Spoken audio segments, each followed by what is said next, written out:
Party ने मुलायम सिंह के खिलाफ उम्मीदवार क्यों नहीं उतारा? राम गोपाल जी के बेटे के खिलाफ उम्मीदवार क्यों नहीं उतरा? फिरोजाबाद से मुलायम सिंह जी की बहू डिंपल के खिलाफ उम्मीदवार क्यों नहीं उतरा? ये पूछेंगे ना लोग। जनता इतनी उसकी स्मृति को, इंदिरा गांधी जैसी गलती मत करिए कि देश की जनता मूर्ख है। उन्होंने एक परसेप्शन बना लिया था 70 के दशक में। जयप्रकाश जी ने उनको चिट्ठी लिखी, उन्होंने कहा हिंदू इस देश की जनता अशिक्षित हो सकती है, मूर्ख नहीं। और वही 77 में वोट हुआ तो इंदिरा जी को दीवार पर लिखी हुई इबारत साफ साफ समझ आ गई। आप लोग क्या सोचते हो? चाहे जब मांग में सिंदूर भर लेंगे, मंगलसूत्र पहन लेंगे, और चाहे जब डिबिया बटुआ में रख लेंगे मंगलसूत्र, और फिर दूसरे चौराहे पे जाके पहन लेंगे। तो कहीं कुंवारे, कहीं विवाहित, फिर कहीं कुंवारे, फिर कहीं विवाहित, ऐसा नहीं होगा ना। मेनी साहब 2009 की अगर बात करें तो आपने 80 में से 63 सीटों पर यूपी में चुनाव लड़ा, और जहां जहां सपा के हैवी वेट उम्मीदवार थे सब जगह आपने उनको वॉकओवर दिया। वॉकओवर का मतलब कि आप उनके सामने खेलने ही नहीं आए। बाकी कई जगहों पर कहा गया कि आपने साहब मैच फिक्सिंग करनी थी तो फ्रेंडली फाइट की, श्री संत की तरह तौलिया लगाकर गेंदबाजी कर रहे थे आप। समझ रहे हैं ये क्यों? और 2009 से लेकर अब तक ऐसी कौन सी महान विपत्ति और आपदा आ गई, ऐसा कौन सा बड़ा मिस्ट्री आ गया जिसने बेकार पड़ी कांग्रेस पार्टी की कार के इंजन, पहिए, बॉडी डेंटिंग पेंटिंग करके शोरूम में खड़ी करने का वादा कर दिया, और आपने 80 की 80 सीटों पर ताल ठोंक दिया। देखिए ऐसा है, मैं आपको बताऊं कि देश को कांग्रेस पार्टी ने आजाद कराया तो कांग्रेस को पीड़ा देश के लिए होती है। समाजवादी पार्टी के मुखिया मुलायम सिंह यादव जी ने समाजवादी भ्रष्टाचार के जो मामले हैं वो देन होंगे, तो उनको भ्रष्टाचार के हज़ार मामले भ्रष्टाचार के देन होंगे। सिराज भाई सुना है, पहले मेरी सुन ली, फिर मैं आपकी सुनूं। अभी उनका बयान आपने सुना, मैंने भी सुना है, उनका पार्लियामेंट्री वोट तय करेगी। लेकिन राम गोपाल यादव जी को गुस्सा बेकार को आ रहा है, क्योंकि वो तो 20 के आदमी है। मसला दूसरा ये है कि समाजवादी पार्टी में मुलायम सिंह यादव के खानदान के 2 दर्जन लोग लड़ेंगे, तो 2 दर्जन लोगों के खिलाफ अगर हम छोड़ देंगे, हमारे यहाँ 2 नेता लड़ेंगे जहां वो छोड़ेंगे, उनके खानदान के बहू से लेके, बेटे से लेके, भतीजे से लेके कम से कम 2 दर्जन लोग लड़ेंगे। तो 2 दर्जन अगर कांग्रेस छोड़ देगी, कांग्रेस हार भी जाएंगे ना तो दिक्कत नहीं। लेकिन अगर आप क्या इन दोनों में से कोई एक भी हार गया तो बैंक बचना तय, पैकअप हो जाएगा, पैकअप पूरे देश में। जो आप लोग बहस करते हैं उस पर मैं इस बात बहस से आने में, जनता के फैसले को इंदिरा जी हारी भी स्वीकार किया गया था। और जनता का फैसले को जो नहीं स्वीकार करे उसे राजनीति में रहने कोई हक नहीं है। इसलिए जनता अगर हराएगी तो हम हारेंगे, जनता जिताएगी तो हम जीतेंगे। ये फैसला जनता करेगी, ना आप करेंगे ना हम करेंगे। ये जनता समाजवादी पार्टी जिताएगी तो जनता जिताया था। इस विचारधारा को बदलिए। राहुल गांधी ने मेहनत किया, लेकिन हमारी मेहनत काम नहीं आई, और उनकी मेहनत काम आई, वो सत्ता में आए तो हमने खुशी से इस देश को कांग्रेस पार्टी ने आजाद कराया था। इस विचारधारा को बदलिए। एक मिनट कैसे बदलेंगे सिराज भाई? कैसे बदलेंगे सिराज भाई? इतिहास के साथ छेड़छाड़ नहीं। उस कांग्रेस में राहुल गांधी, दिग्विजय सिंह नहीं लड़ने रहे थे ना। अरे भाई कांग्रेस अब 1 मिनट हमको देंगे हुजूर, 1 मिनट। उस कांग्रेस में कौन नहीं था? कौन नहीं था मुझे बताइए। हेगडेवार थे, श्यामा प्रसाद थे, लोहिया थे, जयप्रकाश थे, नरेंद्र देव थे, अंबेडकर थे, कौन नहीं था? तो पूरा देश ही कांग्रेस था। अम्बेडकर जी को अगर का मेंबर न बनाया होता है, सुनेंगे सर, सुन लेंगे ना। उस वक्त तो सब कांग्रेस था। आप गांधी जी थे, जवाहरलाल जी, मौलाना आजाद थे। अरे हेडगेवार को क्यों भूल रहे हैं? उस छतरी को, उस मौलाना का नाम क्यों ले रहे हैं? अम्बेडकर जी का नाम ले रहे हैं। उस छतरी को आप कांग्रेस का नाम क्यों दे रहे हैं? कांग्रेस आज की कांग्रेस से उसको जोड़ेंगे? कोई दल था ही नहीं। आज की कांग्रेस से उसको जोड़ेंगे क्या आप? सिराज भाई ऐसा गुनाह नहीं होगा भाई। बीच में अभी बीमार हैं, वो उस वक्त क्या कर रहे थे आपको पता, हमको पता, सबको पता, देश को पता है। ना ये नहीं चलेगा, मत जाइए। लोहिया भी आजादी के लिए लड़ रहे थे, जयप्रकाश भी लड़ रहे थे। जिन जयप्रकाश ने कांग्रेस की जड़ खोद दी 70 में और देश का नेतृत्व किया, और इमरजेंसी लगाकर कांग्रेस ने किया। इमरजेंसी लगाकर लोकतंत्र का गला किसने घोटा? इमरजेंसी लगाकर लोकतंत्र का गला किसने घोटा? 84 में किसने कराए? कायदे से 84 में किसने कराए? इमरजेंसी किसने लगाई? लोकतंत्र का गला किसने घोटा? 22 महीने में चले भी तो गए, 5 साल नहीं चला पाए। तो भाई तो फिर आप ये मत कहिए ना कि सारा अच्छा आपका है। सरकार कांग्रेस ही चलाती है। एक मिनट, अशोक जी को याद होगा, अशोक जी आपको स्मरण होगा, इंदिरा जी ने एक काल पात्र, जब 70 के दशक में वो असुरक्षा की मानसिकता से ग्रस्त हो गई थी इंदिरा जी। जी पुपुल जयकर ने एक किताब लिखी, उनकी मित्र थी, उसमें उन्होंने विस्तार से बताया कि कैसे वो व्यक्तिगत जीवन में भी असुरक्षा की भावना से ग्रस्त हो गई थी। उन्होंने काल पात्र गड़वाया था जमीन में। उस काल पात्र में चंद्रशेखर आजाद, भगत सिंह, अशफाक उल्लाह खां से लेके तमाम खुदीराम बोस तक सबका नाम डिलीट कर दिया। जैसे कंप्यूटर में होता ना आजकल डिलीट का बटन, डिलीट दबा दिया। सुभाष चंद्र बोस भी हाशिए में कहीं डाल दिया एक आध लाइन में। और सारा credit goes to one and only Gandhi family.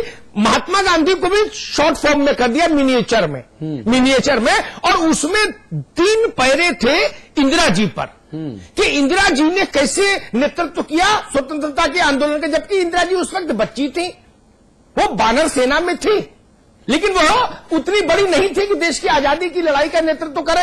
वो जब जनता पार्टी की सरकार आई तो सबसे पहला काम उन्होंने किया, उस कालपात्र को खुदवाया।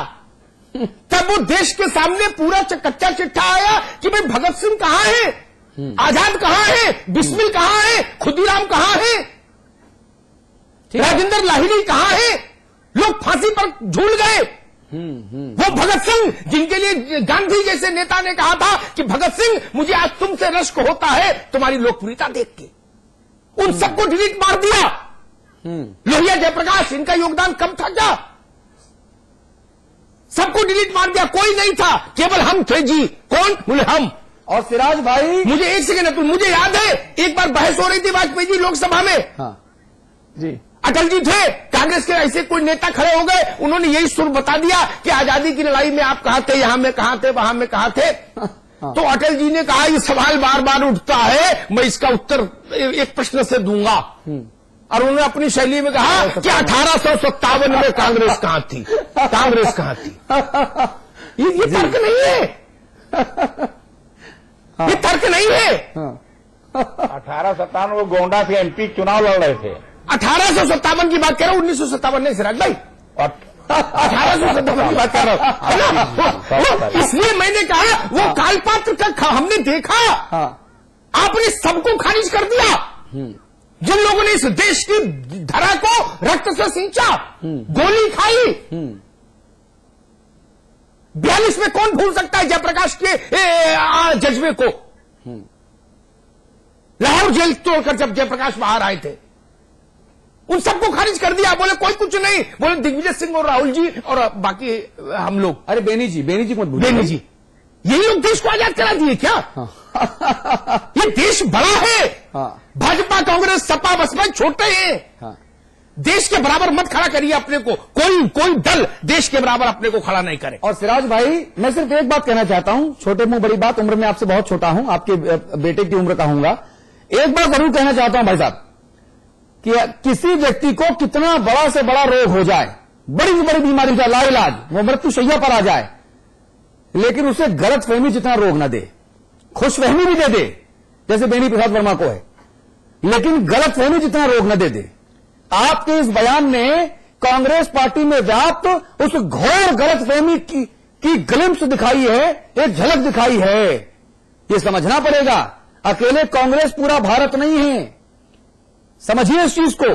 पूरे भारत में सिर्फ कांग्रेस ही एक ऐसी पार्टी है जो पूरे भारत में है। 4 साल पहले पार्टी नाम बता दीजिए पूरे भारत में हो। सिराज भाई, हमको पता है, हमको मालूम है जन्नत की हकीकत क्या है। दिल को बहलाने के लिए गालिब का ख्याल अच्छा है। आप किसी पार्टी का नाम लीजिए। देवकांत बरुआ ने कहा था, देवकांत बरुआ ने कहा था, वाजपेयी जी स्मरण होगा, इससे अभद्र नारा नहीं आया कोई, इससे अभद्र नारा नहीं आया इस देश में। गांधी ने कभी नहीं कहा कि मैं देशु हूं, सुभाष चंद्र बोस ने नहीं कहा कि मैं देशु हूं। चापलूस बहुत है कांग्रेस के। इस देश में ये कह दिया इंदिरा देश है, देश इंदिरा है। जैसे चापलूस 5000 वर्ष का देश, 5000 वर्ष का देश सिर्फ कांग्रेस पार्टी के दफ्तर माने जाते। अरे तब आपको नजर क्यों नहीं आता था ये सब? तो कांग्रेस ही तब आप बहन जी की चारक करते थे, आज आप माता जी की चरण वंदना कर रहे हैं। मैंने बहन जी की तारीफ कभी नहीं किया, आपने कभी नहीं सुना होगा। अरे मेहंदी साहब, जब आप बसपा में थे तब आप क्या नहीं करते थे? किसी को बोलने का हक ही नहीं था, तो बोलता कैसे?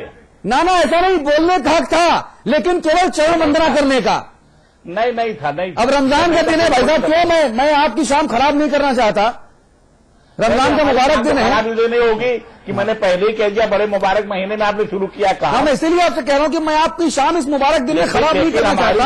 वरना मैं आपको बताऊं कि आपने बहन जी की और काशीराम जी की तारीफ में कितने कसीदे गढ़े, कैसी कैसी बातें कही और कहां कहां कही। सुना दीजिए, चलिए वाजपेयी जी सुना दीजिए जी। ठीक है, अब आप कांग्रेस में अच्छा है, सोनिया जी और बेनी जी और राहुल जी के तारीफे में कसीदे पढ़ें, आपके भविष्य के लिए बेहतर है ये। पैदा हुए थे जी। अशोक वाजपेयी जी, फाइनल कमेंट, ये रिश्ता क्या कहलाता है, मुझे जवाब नहीं मिला अभी तक।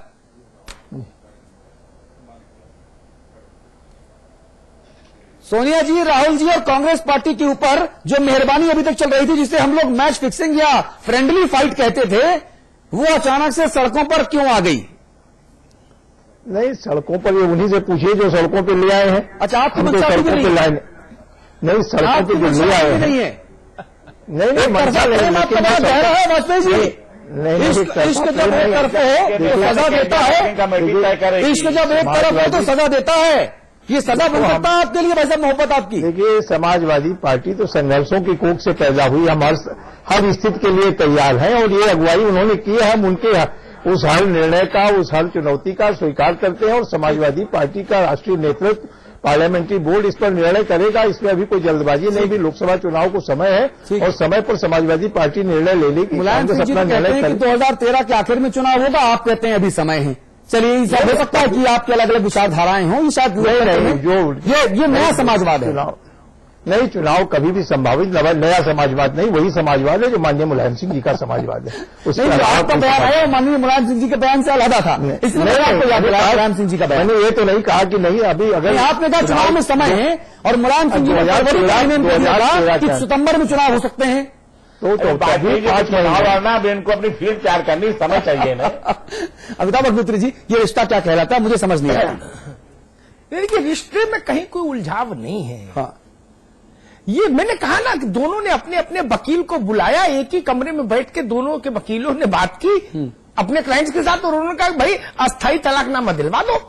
जब तक ये चुनाव का लफड़ा नहीं निपट जाए तब तक जनता के लिए थोड़ा प्लास्टिक सर्जरी करा के जाना चाहते हैं, जिससे पुराना चेहरा नहीं पहचान ले जनता। फेशियल करा के थोड़ा पाउडर लगा के वो काम कर रहे हैं कांग्रेस और सपा वाले। मैं दो बात कहूंगा, दो पंक्ति। कांग्रेस के सबसे बड़े नेता और भविष्य का चेहरा राहुल जी ने कहा कि अब लुटेरों की सरकार है, भ्रष्टाचारियों की सरकार है और पहले गुंडों की सरकार थी। मुलायम सिंह की सरकार गुंडों की सरकार बताई उन्होंने और मायावती की सरकार बताई लुटेरों की। उस पार्टी के नाम का सिंदूर सपा ने अपनी मांग में भरा। और सुनिए, कांग्रेस ने किसके नाम का मंगलसूत्र पहना गले में, वो भी समझ लीजिए। इनकी पार्टी में मुलायम सिंह जी से बड़ा कोई आदमी नहीं। मुलायम सिंह जी बात इन्वर्टेड कॉमा में कोट करता हूं, अशोक जी उसमें कुछ गलती हो तो मुझे सुधारिएगा। इन्वर्टेड कॉमा में कोट कर रहा हूं, मेरा कोई शब्द नहीं। भूख, महंगाई, गरीबी, भ्रष्टाचार, कुशासन, किसान की बदहाली और अल्पसंख्यकों के साथ जुल्म जाती जितनी बीमारी है सब कांग्रेस की देन है इस मुल्क में। ये कोट कर रहा हूं इन्वर्टेड कॉमा में। जब जितनी बीमारी है वो सब कांग्रेस की देन है। ये अशोक वाजपेयी नहीं कह रहे, कहा था ये अशोक वाजपेयी नहीं कह रहे। राहुल जी ने कहा था, सुनिए जी ना महाराज, ये अशोक वाजपेयी नहीं कह रहे, ये नरेश अग्रवाल जैसे नेता नहीं कह रहे। कौन कह रहा? One and only Mulayam Singh ji. तो जब उन्होंने कह दिया कि सारी बीमारियों की गंगोत्री यही है, तो इनने उनके नाम की मंगलसूत्र गले में पहन लिया। अब बताओ, इसके बाद कहीं कुछ बचता है क्या? सांप्रदायिकता बड़ी बीमारी है ना अमिताभ जी। और उसके बाद आप फिर आप वही करोगे। ये 6 महीने का खेल है। 6 महीने आप कपड़े बदल के जाना चाहते हो। हाँ। लेकिन कपड़े बदलने से जहनीत नहीं बदलती अशोक भाई। अब तो बहुत सीजन पॉलिटिशियन है। 6 महीने में कोई जहनीत बदलती है क्या? एक जंगल में चुनाव हो रहा था अशोक जी, सिराज भाई, जंगल में चुनाव हो रहा था। तो शेर को एक अच्छा मीडिया मैनेजर मिल गया, उसने शेर का मेकओवर कर दिया, उसको अच्छे कपड़े पहना दिए खादी के, कुर्ता पजामा और टोपी भी, और टोपी, और एक दूब की 2-4 डंडियां उसके मुंह में दबा दी। जंगल भर में खबर फैल गई कि शेर शाकाहारी हो गया। फोटो खिंचवा ली घास खाते हुए। जब चुनाव खत्म हो गया और लोग बधाई देने गए तो जो अंदर गया वो बाहर नहीं आया।